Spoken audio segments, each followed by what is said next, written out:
Have you ever wondered what life might be like in just 5 years' time? It's not that far away, really. And really, the answer depends on us. It depends on what we want to create, because at the moment, we're sort of sleepwalking towards this Agenda 2030, which again, if you look at the benefits and perks, it looks absolutely wonderful. It looks glorious. You wake up in the morning, make your breakfast, off you go to work. Then it's your lunch break, then it's home time, and you go home to your kids, and what's the problem? And this is the problem. The problem is that our consciousness is going to be subdued to the level that it's currently at. And the problem with that is, of course, that people aren't aware that there is a heightened state of consciousness that we might consider to be truly Homo sapien. At the moment, we're living our lives in these sort of like base chakras, if you're familiar with the chakra system, and we're not realizing our potential. Instead, what we want to be doing is moving towards a future that's worth living in, just such as one that might be outlined in this diagram that I've just created.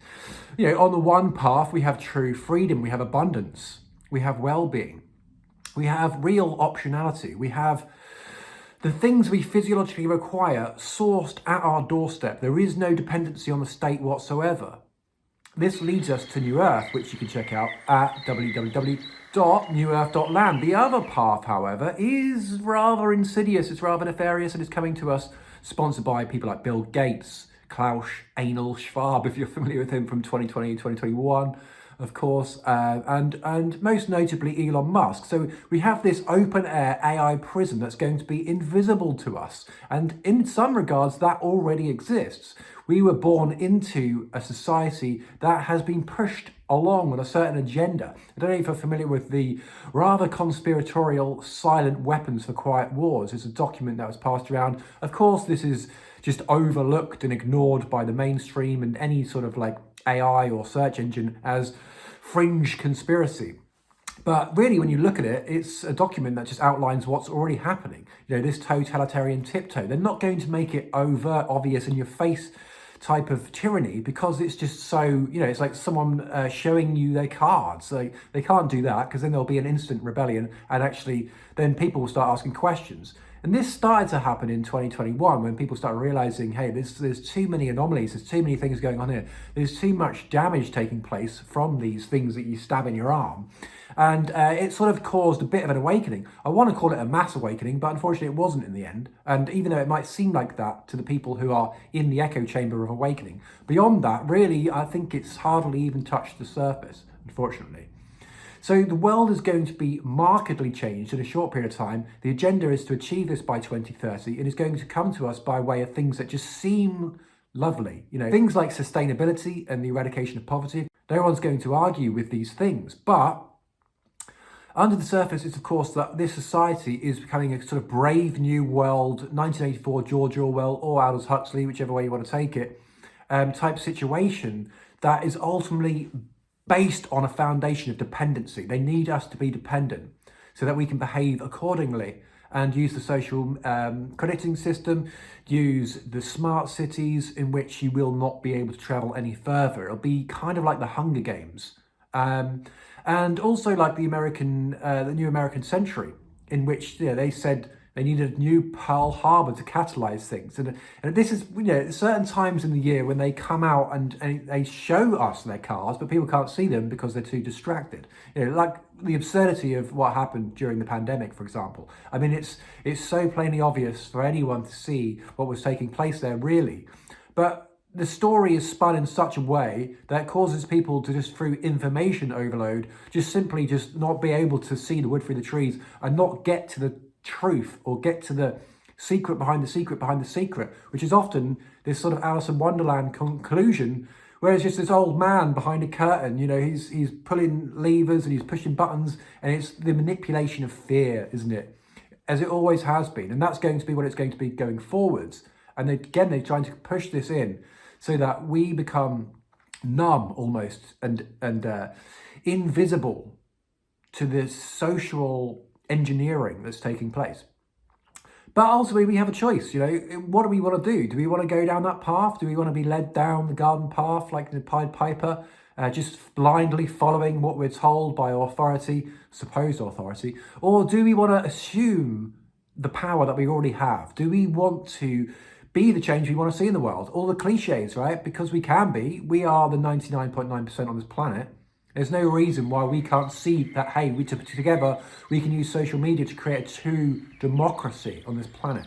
And that is, of course, www.newf.land.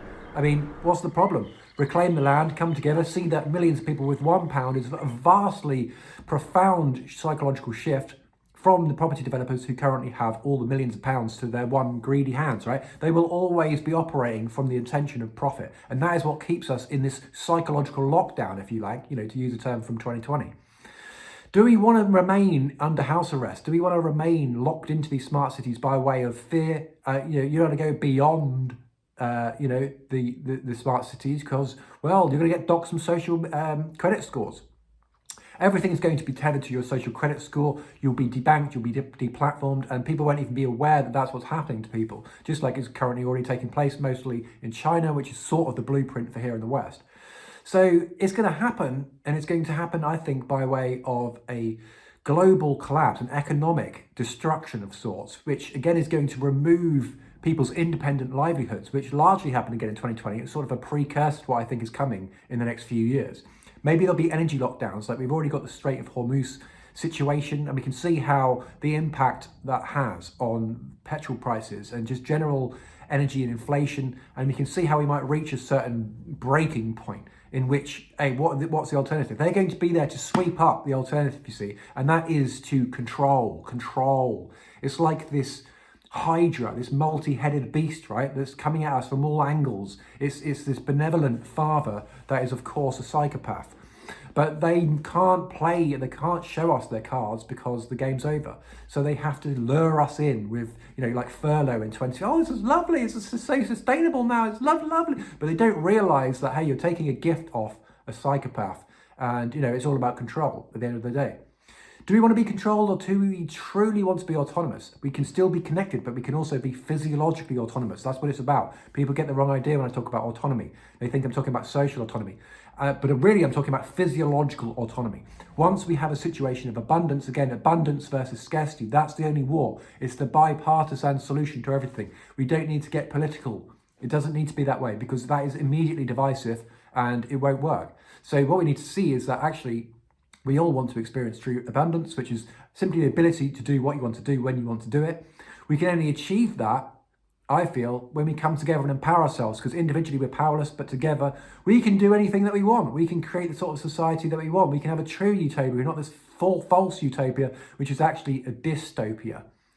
As Aldous Huxley said, the victim of mind manipulation does not know that he's a victim, because his servitude is strictly objective. That is the situation at the moment. That is the problem. That is what's keeping us hamstrung, pot-bound psychologically, when we're not expressing our true divinity, our true humanity.